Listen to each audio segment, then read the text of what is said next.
1950년 6월 25일 새벽 4시 선전포고도 없이 북한군은 공격을 개시했습니다. 공격 개시 암호명은 폭풍이었습니다. 한반도에 폭풍이 불어오기 시작했습니다. 동족이 총뿌리를 겨누고 서로 죽고 죽이는 피해 전쟁이 시작되자 한반도는 참혹한 폭풍이 부른 것입니다. 발발한 전쟁은 수많은 시체와 폐허와 상처와 고아들을 남겼고 남북으로 분단된 조국은 아직도 아픔을 끌어안고 살아가고 있습니다. 1950년 늦은 가을 미아리 뒷골목에선 한낮인데도 하나는 군인 또 하나는 청년 이렇게 두 젊은 사내가 젊은 아낙 한 사람을 때려 죽이는 살인 만행이 벌어지고 있었다. 그렇게 쓰러졌던 아낙은 피를 머금은 채 두목신처럼 일어나서 울부짖는 것이었다. 그분이 북쪽으로 갔는지 남쪽으로 갔는지 내 어째 아느냐 하고 항변을 한다. 이렇게 몽둥이를 들고 내리치기를 30번 남짓 마침내 지는 해와 함께 그 몽둥이 찜질 소리도 그 아낙의 비명소리도 더 이상은 들려오지 않았다. 유교가 발발한 그의 늦은 가을, 이 글은 어느 젊은 아낙네의 남편이 북한군 쪽과 관련이 있는지 그것을 캐내려고 어떻게 됐는지 캐내려고 죄 없는 아낙을 군인과 청년이 몽둥이로 쳐서 죽이는 장면을 기록한 글입니다. 6.25 전쟁 동안에 발생한 이러한 민간인 학살은 약 100만 명에 달한다고 합니다. 전남북 지역에 20만 명, 그리고 보도연맹 30만 명, 한평, 문경, 대구, 부산, 함양, 산청, 거창, 충무, 거제 등 민간인 학살은 전국적인 현상이었습니다.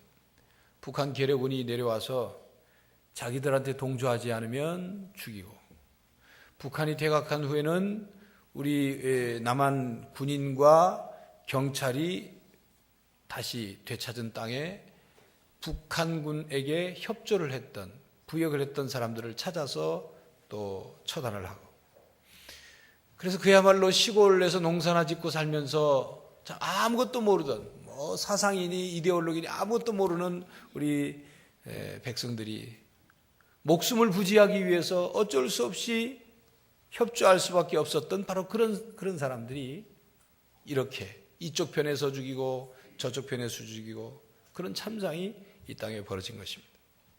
북한군이 내려와서 너희들은 우리한테 협조할 거냐 안 할 거냐? 너희들은 누구의 편이냐? 또 남한 국군이 왔을 때 너희는 누구의 편이냐? 그 질문에 대해서 어떻게 대답하느냐에 따라서 목숨이 왔다 갔다 한 것이죠. 누구 편이냐? 어디에 소속이 됐느냐? 어느 줄에 서 있느냐? 이것은 우리 인생의 삶에 있어서 참으로 중요한 결과를 가져오는 것입니다. 예수님께서 천국 비유의 말씀을 하실 때 마태복음 25장에 보면 양과 염소로 구분해서 심판하시는 내용이 나옵니다. 여기서 양은 하나님으로부터 예수님을 믿음으로 하나님으로부터 구원받는 자리에 서는 사람들이고, 염소는 비유컨대 염소는 하나님을 믿지 않고 하나님 뜻대로 살지 않으므로 멸망의 자리, 심판의 자리, 저주의 자리에 처해질 사람들을 일컫는 거죠. 그래서 양쪽으로 가는 거예요. 너희는 어느 편에 어느 쪽에 설 것이냐? 양이냐 아니면 염소냐? 예수님께서 말씀하시는 거죠. 그러한 심판의 자리에 서게 되는 바로 그때의 줄을 잘 서서 되는 것이 아니라 바로 오늘 이 자리에서, 오늘 우리가 살고 있는 이 시대에서 내가 어느 편에 서느냐, 어디 소속으로 어느 줄에 서서 살아가고 있느냐 하는 것은 참으로 중요한 것입니다. 여러분, 지난주 성령 강림주일 오후 4시에 해운대 백사장에서 있었던 부산대봉 2007 10만 성도 집회에 많이들 가셨습니까? 예, 많이 가셨습니까? 예. 참으로 성령 하나님이 역사하신 집회였습니다. 부산에 있는 1,500여 개 교회 교인들이 모였는데 그 집회에 왔다 간 모든 교인 수는 20만 명, 10만 명을 목표했는데 2배로 갔어요.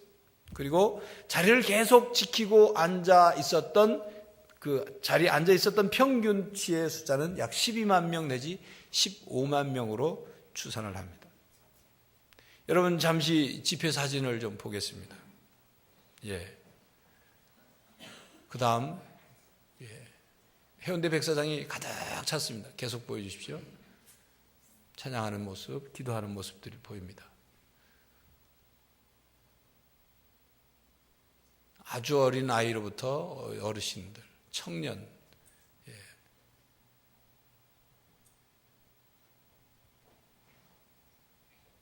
밤 늦은 시간까지 집회가 계속되었습니다.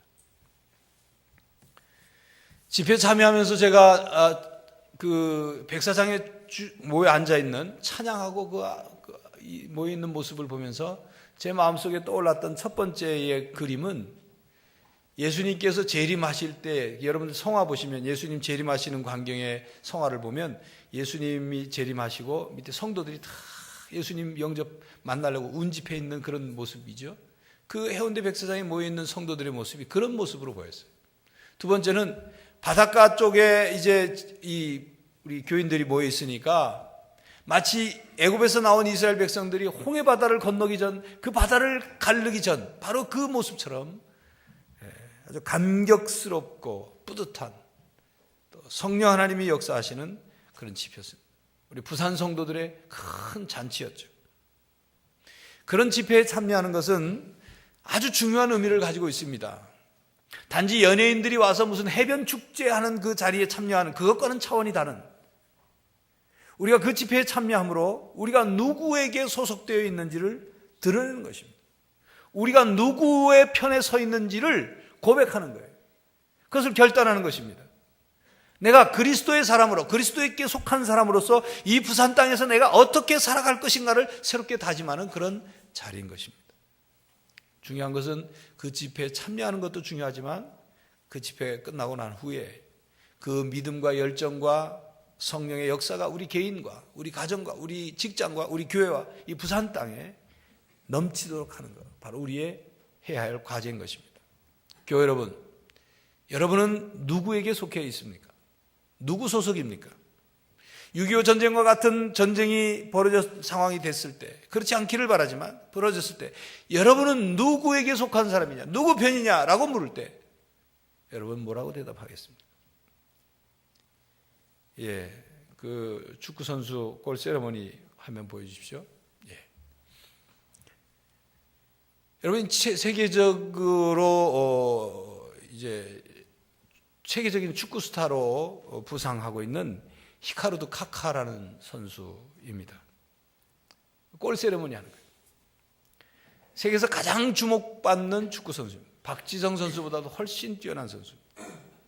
지난 24일 그리스 아테네에서 있었던 유럽 축구연맹 챔피언스리그 결승전에서 이 카카라는 선수가 브라질 출신 선수인데 AC 밀란 팀 소속입니다.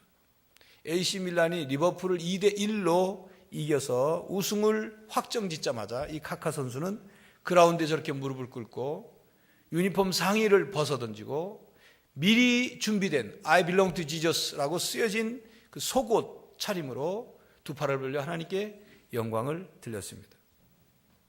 I belong to Jesus. 그의 우승 세레머니예요. 2002년 우리나라 한일 월드컵에서 결승전에서 브라질 선수들이 우승한 뒤에 그들이 상의를 벗고 둥그렇게 그라운드에 어깨 동무를 하고 기도할 때, 그들이 기도할 때 그들의 티셔츠에 저 말이 역시 쓰여져 있었습니다. I belong to Jesus. 이 모습은 수만 명의 관중뿐만 아니라 외신을 타고 전 세계 언론에 일제히 보도되었습니다. 브라질 대표팀에서도 축구 황제인 펠레 넘버인 10번을 이 카카 선수가 이어받았습니다. 그래서 새로운 축구 황제로 인정을 받은 거죠. 그런데 이 카카라는 선수는 18살 청소년 시절에 수영장에서 다이빙을 거꾸로 하다가 장애인이 될 뻔했어요. 그는 그 당시 척추를 고정시키는 기구를 착용한 채 예수님께 기도했어요. 예수님, 다시 축구하게 해 주십시오. 다시 축구하게 해달라고 매달려 기도했어요. 하나님의 놀라운 능력과 은혜로 전적인 치유가 돼서 그라운드를 누비며 저렇게 훌륭한 축구 선수가 되었습니다. 그래서 그런지 그는 브라질 잡지와 TV에 출연해서 자기가 축구 생활을 마치면 목사가 되겠다고 말을 해서 화제가 되기도 했습니다. 그는 축구의 황제로 인정받는 것도 중요하지만 그러나 하나님께로부터 신앙의 황제로 인정받기를 바라고 있는 것인지도 모릅니다. 그는 축구 그라운드에서 우승하는 바로 그 순간 I belong to Jesus. 나는 예수님께 속해져 있습니다. 나는 예수님께 속한 사람입니다. 내 소속은 예수님 소속입니다. 나는 AC 밀란 팀에 속해져 있고 브라질 팀 출신이지만 그러나 나의 더 근본적인 소속은 예수님입니다. 그걸 증거하고 그걸 신앙 고백하고 있는 것입니다. 오늘 본문 9절 말씀에 보면 만일 너희 속에 하나님의 영이 거하시면 너희가 육신에 있지 아니하고 영에 있나니 누구든지 그리스도의 영이 없으면 그리스도의 사람이 아니라. 그렇게 말씀합니다. 우리가 예수 그리스도를 믿음으로 예수 그리스도를 믿을 때 우리 안에 이미 그리스도의 영이 우리로 하여금 믿음을 갖게 하고 예수 그리스도를 구주로 고백하게 합니다. 바로 그리스도의 영이 우리 안에 계셔서 예수 그리스도를 믿음으로 고백하는 바로 그 순간 우리는 예수님의 사람, 그리스도의 사람이 되는 거예요. 예수님 소속이 되는 거예요. 예수님의 것이 되는 것입니다. 이렇게 우리가 예수를 믿음으로 예수님을 선택해서 예수님 소속이 될 때 우리의 삶에 많은 변화가 나타납니다. 제일 먼저 호적이 바뀌었습니다. 요한복음 8장 44절에 보면 너희는 너희 아비 마귀에게서 났으니 라고 말씀합니다. 마귀의 자식이란 말이에요. 우리는 여러분 우리의 육신의 아버지가 마귀란 뜻이 아닙니다. 우리의 영이 죄로 말미암아 사탄에게 팔려 넘어갔어요. 죄로 말미암아 악한 영의 자식이 되어버렸어요. 그런데 이제는 예수 그리스도를 통해서 예수 그리스도가 대가를 지불함으로 우리를 사오셨어요. 하나님의 자녀가 되게 했습니다. 에베소서 2장 2절에는 우리가 전에는 불순종의 아들이었다. 본질상 진노의 자녀였다. 그렇게 말씀합니다. 그러나 예수님을 믿음으로 하나님의 자녀가 되었습니다. 그래서 본문 말씀 14절 15절에 보면 무릇 하나님의 영으로 인도함을 받는 그들은 곧 하나님의 아들이라. 너희는 다시 무서워하는 종의 영을 받지 아니하였고 양자의 영을 받았으므로 아바 아버지라 부르짖느니라 그랬습니다. 하나님의 자녀가 되게 하셨어요. 그냥 말뿐인 자녀가 아니고 우리에게 하나님의 자녀의 권세를 주셨어요. 자녀라고 그냥 불러주는 정도가 아니라 권세를 주셨어요. 이 사실을 믿고 받아들이는 사람들이 하나님의 자녀의 권세와 능력과 은혜를 받고 사는 것입니다. 교회 여러분, 이 권세와 능력을 받아 사용하는 여러분들이 되시기를 바랍니다. 하나님께 감사를 드립니다. 하나님께 찬양을 드려요. 하나님의 은혜의 찬양을 드려요. 우리의 호적이 바뀌어졌습니다. 호적이 옮겨졌어요. 이제는 불순종의 자녀가 아니라 순종의 자녀가 되었고 진노의 자녀가 아니라 축복의 자녀가 되었습니다. 우리의 호주가 바뀌어졌어요. 우리의 만약 우리의 영적 호적 등본을 떼본다면 거기에 호주 이름란에 하나님이라고 이름이 쓰여졌다. 그 말입니다.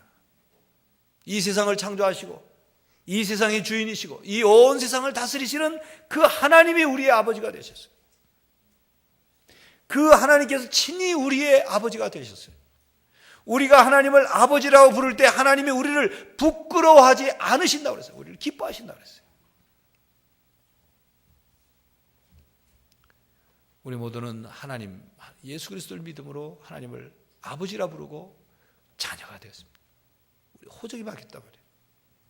여러분 아주 오래된 이야기 여러분 들으시면 아시는 내용입니다. 어느 며느리가 교회에 먼저 나갔고 또 시간이 좀 지난 뒤에 며느리의 전도를 받아서 시아버지가 교회에 나갔다고 합니다.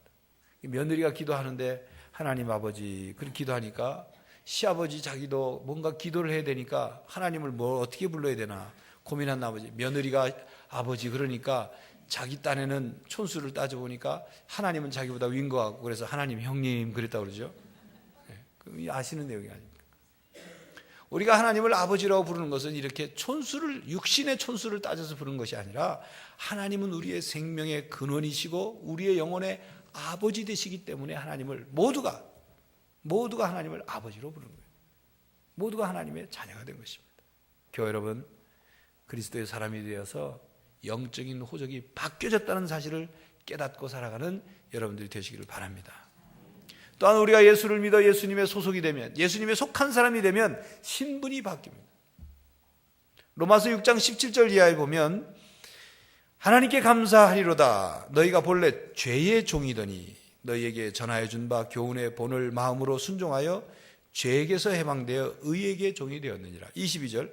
그러나 이제는 너희가 죄에게서 해방되고 하나님께 종이 되어 거룩함에 이르는 열매를 얻었으니 이 마지막은 영생이니라. 그랬어요. 예전에는 죄의 종, 죄의 노예였었는데 예수 그리스도께 속함으로 이제는 의의 종이 되었다. 하나님의 종이 되었다. 그 말이에요. 더 이상 죄에게 종 노릇하지 않아요. 죄의 노예로 끌려다니지 않아도 된다. 그런 말씀입니다. 이제는 의의 종, 하나님의 종이 되었습니다. 여러분들 가운데는 어떤 분 그렇게 말할지도 몰라요. 아니 뭐 죄의 종이든 의의 종이든 하나님의 종이든 다 종은 종 똑같은 거 아니냐. 아닙니다. 죄의 종으로 살아간다는 것은 죄로부터 지배를 받고 죄로부터 얽매임 받고 그래서 죄가 우리를 파멸시키고 우리를 불행으로 그리고 결국 멸망과 저주로 끌고 가지만 의의 종 하나님의 종이 된다는 것은 하나님 안에서 자유를 누리는 거예요. 하나님 안에서 영생을 얻고 하나님 안에서 하나님이 주시는 행복을 누리게 되는 것입니다. 교회 여러분, 예수 그리스도께서 여러분의 구주이심을 믿습니까? 믿습니까? 그렇다면 여러분의 신분이 바뀌었습니다. 신분이 바뀌었어요. 죄의 종이 아니고 하나님의 종이 되었어요. 의의 종이 되었어요. 그렇다면 이제 신분에 맞는 삶을 살아가야 하는 거예요.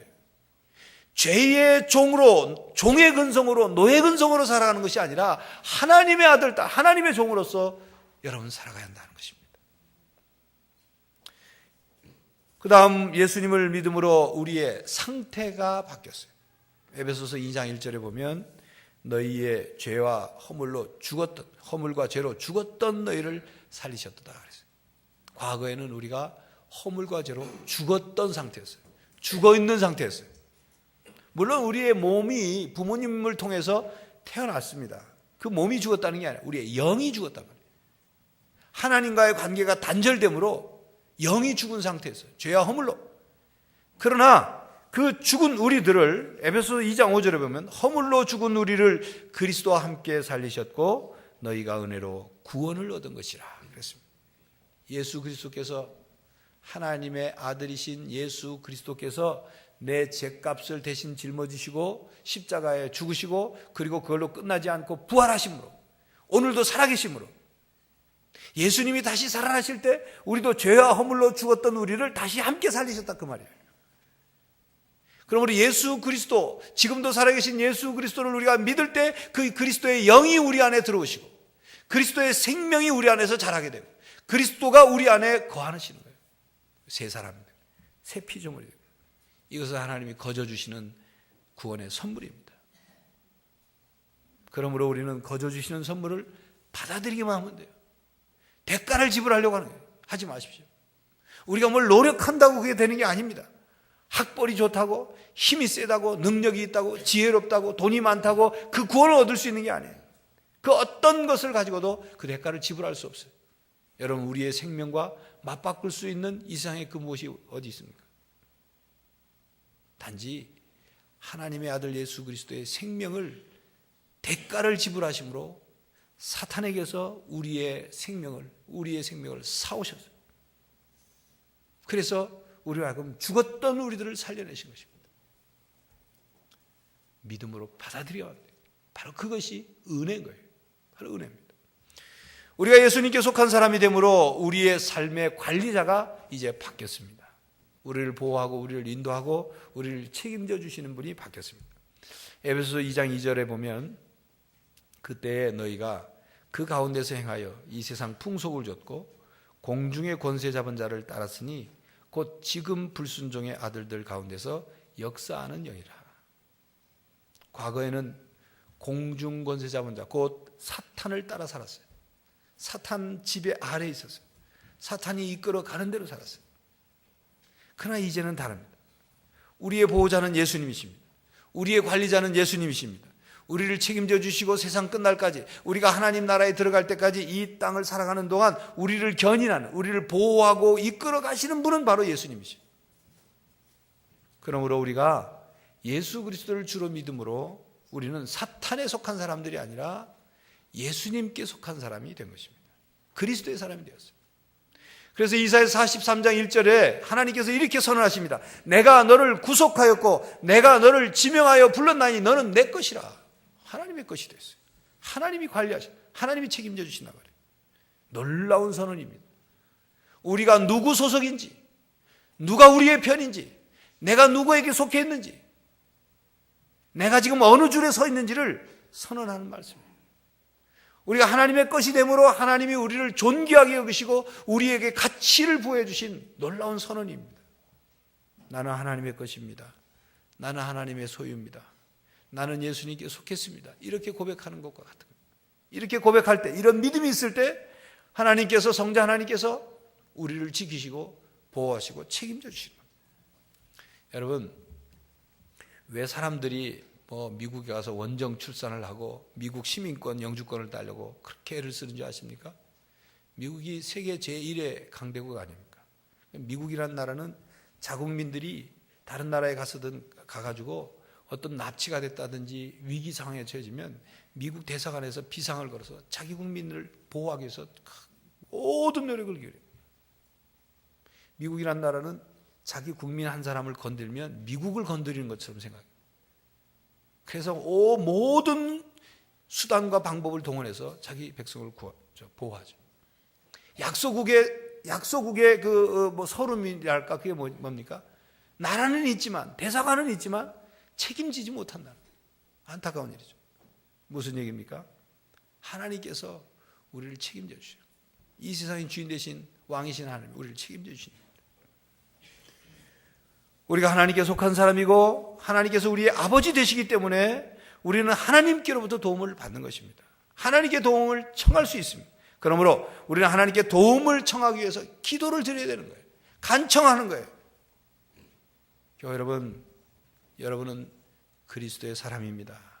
그러므로 하나님께 기도함으로 도움을 청해 도움을 받고 보호함을 받는 여러분들이 되시길 바랍니다. 죄송합니다. 우리 가족들이 오늘 2부 예배에 참여하셨는데 손병인 집사님, 여러분들 갑작스러운 교통사고가 나서 중환자실에서 막 그 상태가 불안정하고 그래서 많이 여러분들 기도해 주셔서 우리 손병인 집사님 일반 병실로 옮겼습니다. 이제 시간이 지나면서 병원에서 치료하면 회복이 될 텐데 감사의 말씀을 전하라고 신신당부를 해서 감사의 말씀을 전합니다. 교회 여러분들 기도해 주셔서 감사하다. 근데 손명희 집사님 중환자실 면회 가면서 제가 목격하고 느낀 게 있어요. 얼마 전인데 면회를 하기 전에, 중환자실 면회 전에 가서 그 앞에 의자가 있는데 어느 60대 이상 정도 된 여성분이 얼굴이 빨개가지고 혼자 울고 있어. 당황한 표정이. 딱 얼굴만 봐도 저분 가족이 지금 중환자실에 있고 상황이 막 위급하구나, 막 어쩔 줄 몰라 하는구나, 혼자서 어쩔 줄 몰라 하는구나 하는 걸 볼 수가 있어요. 그런 상황을 보면서 제 마음속에 그런 생각을 했어요. 손병인 집사님 물론 가족도 계시지만 교회에서 그런 상황이 될 때 교회에서 함께 기도하고 또 목회자들이 또 우리 신방 권사님들이 또 찬양대원들이 우리 장로님 또 성도님들이 또 면회를 가지 않더라도 기억하고 기도하는 기도 중보기도자들이 무엇을 말합니까? 우리가 예수님께 소속되어 있기 때문에 그런 신앙적 혜택을 받는 거예요. 그 60대 여성은 혼자서 어쩔 줄 몰라요. 비빌 언덕도 없는 거예요. 도와줄 손이 없는 거예요. 그저 눈물만 흘리고 안타까워하는 것, 그게 자기가 할 수 있는 게 전부예요. 여러분, 저는 병원 신방 다닐 때마다 느끼는 게 우리 성도들, 우리 교회 성도들 가가지고 저와 우리 신방대원들이 같이 가가지고 가서 대화하고 기도하고 나오면 옆에 누운 환자들이 부러운 눈초리로 쳐다보는 걸 많이 느껴요. 병원에 누워 있어도 가족도 바빠서 못 오고 아무도 오는 사람 없는데 도대체 저 사람은 어느 교회 다니길래 저렇게 교회에서 와서 저렇게 해주나. 부러운 눈치로.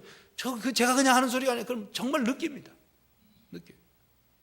실제로 우리 성도 가운데는 침례병원에 우리 교우 가운데 어떤 분이 입원했을 때 교회에서 이렇게 많이 왔다 가니까 다른 옆에 있는 침상에 아이고 교회에서 저렇게 오는 건 나도 태어나면 교회 나가고 싶다 그러더라고요. 무엇을 말합니까? 우리 예수님께 소속되어 있기 때문에, 예수님의 끈으로 묶여져 있기 때문에, 예수님의 사랑으로 끈으로, 예수님의 기도의 끈으로 묶여져 있기 때문에 우리가 하나님의 소속이고 하나님의 것이고 하나님의 손안에 우리가 있기 때문에 하나님이 우리를 책임져 주시는 거예요. 아버지 되신 하나님께서 우리 자녀들을 책임져 주시는 거예요. 우리는 그래서 어려울 때 도와달라고 비벼댈 언덕이 있는 거예요. 비벼댈 하나님, 붙잡을 하나님이 있는 거예요. 도움을 구할 부르짖을 하나님이 계신 거예요. 이게 우리들의 삶의 엄청난 은혜고 축복인 것입니다. 여러분, 자기를 낳으신 육신의 부모님이 계시지 않는 분을 고아라고 말합니다. 또 그 부모님 돌아가시고 나면 고아가 됐단 말이에요. 사람은 때가 되면 다 고아가 돼요. 육신죠. 부모님들 영원히 살아계실 수 없으니까 때가 되면 다 부모님 돌아가시면 그 관계 면에서 고아가 돼요. 그러나 중요한 거는 육신의 고아, 그것이 불행하고 중요한 게 아닙니다. 중요한 건 영혼의 아버지신 하나님을 하나님 아버지라고 부르지 못하고 그 영혼의 아버지 되신 하나님께 도움을 청하지 못하는 영적 고아가 불행한 거예요. 영적 고아로 살아가는 것이 불행한 삶을 사는 거예요. 그래서 예수님께서는 이 세상을 떠나시기 전에 우리를 고아처럼 내버려 두지 않을 것이라고 말씀하시면서 보혜사 성령 하나님이 오실 것이다. 너희들을 고아처럼 내가 내버려 두지 않고 성령 하나님이 오신다. 약속하셨어요. 오신 거예요. 교회 여러분, 육신의 고아가 불행이 아니라 영적인 고아가 불행이라는 사실을 깨닫고 영적인 고아로 살지 않기를 간절히 당부합니다. 믿음에 우리 마음을 열고 믿음으로 받아들여야 돼요. 이 사실. 하나님이 우리 아버지시다. 하나님이 우리를 관리해 주신다. 그래서 하나님을 선택하고 결단해 하나님을 섬기며 살겠다. 여호수아서 24장에 보면 이스라엘 백성이 이제 출애굽해서 가나안을 정복하고 여호수아를 통해서 이제 이스라엘 백성들이 이제 땅을 분배를 받지 않습니까? 받았어요. 그리고 세월이 어느 정도 지나서 여호수아도 나이가 들어서 더 늙었어요. 이제 여호수아 스스로 생각할 때 내가 살 날이 얼마 남지 않았구나 생각하니까 이스라엘 백성들을 다 불러 모으고 그리고 그 12지파의 우두머리들까지 다 불러 모으고 고별 설교를 합니다. 24장에 나와요. 여호수아서 24장. 그 고별 설교의 내용은 이렇습니다. 아브라함을 하나님이 선택하셔서 가나안 땅에 이사 오게 했다가 거기서 가나안에서 이제 이삭을 낳고 또 이삭이 야곱을 낳고 하다가 어떻게 해서 애굽 땅으로 가서 그 살다가 애굽에서 노예로 신음하던 너희 조상들을 모세를 통해서 끌어냈다. 해방시켰다. 그래서 광야를 지나오다가 홍해바다를 너희가 어떻게 건넜는지 알지 않느냐. 광야를 지나오면서 만나는 이방 족속들과 전쟁을 했을 때 어떻게 승리했는지 너희들이 알지 않느냐. 요단강을 어떻게 건넜으며 요단강을 건너서 초롱성 같았던 그 여리고성을 어떻게 함락시켰는지 너희들이 알지 않느냐. 그리고 가나안 땅의 수많은 족속들을 하나님이 친히 싸우셔서 너희들이 수고하지 않은 땅, 너희들이 세우지 않은 성읍을 너희들이 다 받지 않았냐. 기억해라. 하나님이 너희들이 어떤 역사, 어떤 손길, 어떤 은혜를 베풀는지를 기억하라. 그러면서 여호수아가 이렇게 말합니다. 이제 너희들은 섬길 자를 선택하라. 가나안 땅의 신들을 섬길 것인지 애굽에서 이곳까지 인도해내신 놀라운 일을 행하신 여호와 하나님을 섬길 것인지 선택해라. 나와 내 집은 여호와를 섬기겠노라.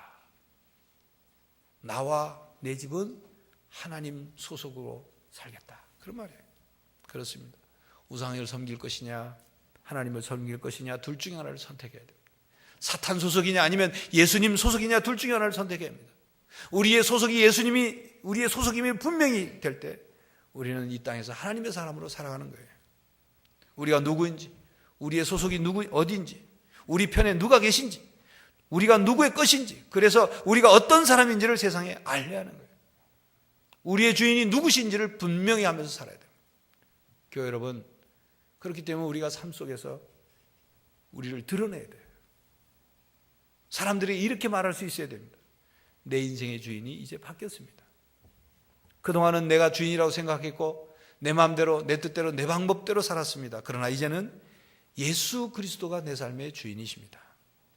나는 더 이상 내 인생을 내가 직접 관리하지 않습니다. 예수 그리스도, 그분이 내 인생의 주인이십니다. 내 인생의 관리자이십니다. 내 인생의 회장님이고 내 인생의 보스입니다. 내 인생의 지도자입니다. 내 인생의 감독이십니다. 그러므로 난 예수님 따라 살 것입니다. 나는 하나님을 믿습니다. 하나님을 섬깁니다. 예수님을 섬깁니다. 나는 예수님께 속한 사람입니다. 라고 고백해야 하는 것입니다. 교회 여러분, 이런 고백뿐만 아니라 우리의 삶을 예수님께 내어드리고 순종함으로 예수님께서 우리의 삶을 복된 삶으로 만들어주시고 우리 인생이 복된 인생이 되시기를 간절히 바랍니다.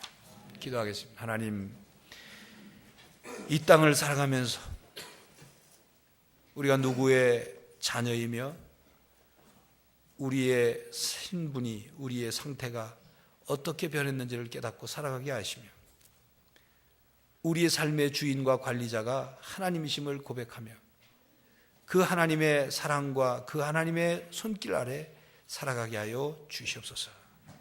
이 세상을 살아가면서 우리가 하나님의 사람, 하나님의 소속, 예수님의 소속인 것을 분명히 하며 드러내며 살아가므로 이 땅에서 우리가 복된 인생을 살고 우리의 삶을 통해서 다른 이들이 하나님께 돌아오는 귀한 역사가 일어나게 하여 주시옵소서. 예수 그리스도의 이름으로 기도하옵나이다. 아멘.